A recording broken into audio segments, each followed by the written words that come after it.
Mr Speaker, I've been staggered and appalled by some ludicrous decisions in my lifetime, but just last week I participated in a meeting that takes the cake.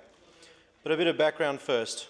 On the afternoon of Friday the 28th of May, a student of Elimbah State School was struck by a vehicle as she used a pedestrian crossing on Beerburrum Road.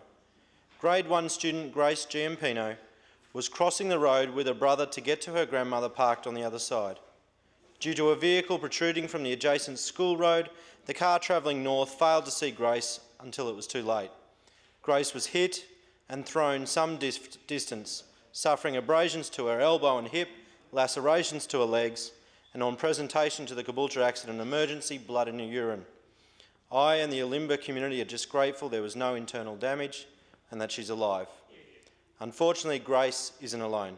This crossing is notorious for many near misses and at least 3 pedestrian vehicle collisions in the last 10 years, which is why the school principal, Mr Gary Austin, and the Elimbah P&C Association have been fighting for the past decade to have a crossing supervisor appointed to this dodgy pedestrian crossing.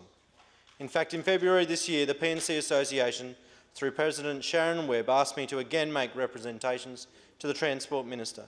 The Minister's response gave us some hope, but indicated that despite the crossing being identified as a risk, there was insufficient funding to appoint a crossing supervisor at that time.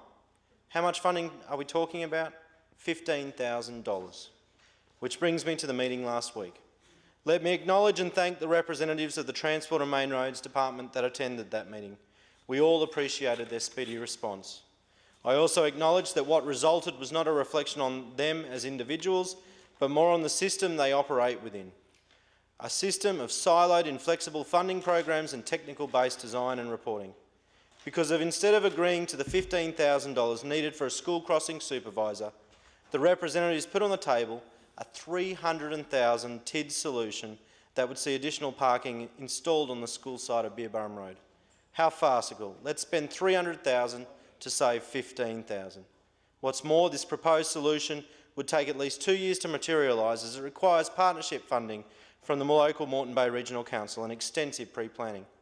I understand the representatives are trying to put a stop to all pedestrian movements across Beerburrum Road, but even if we stopped parents parking across the road, local kids who live on Coronation Street or down Rose Creek Road will continue to cross at this crossing.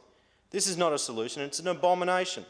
What if that had been one of the many semi-trailers that used Beerburrum Road that struck Grace, not a passenger vehicle? How long is this government prepared to leave it? How many more kids need to be hit crossing Beerburrum Road? How many must die? Must one die? What price a kid's life? In my eyes, they're worth far, far more than $15,000, and they're worth a decision now. The Honourable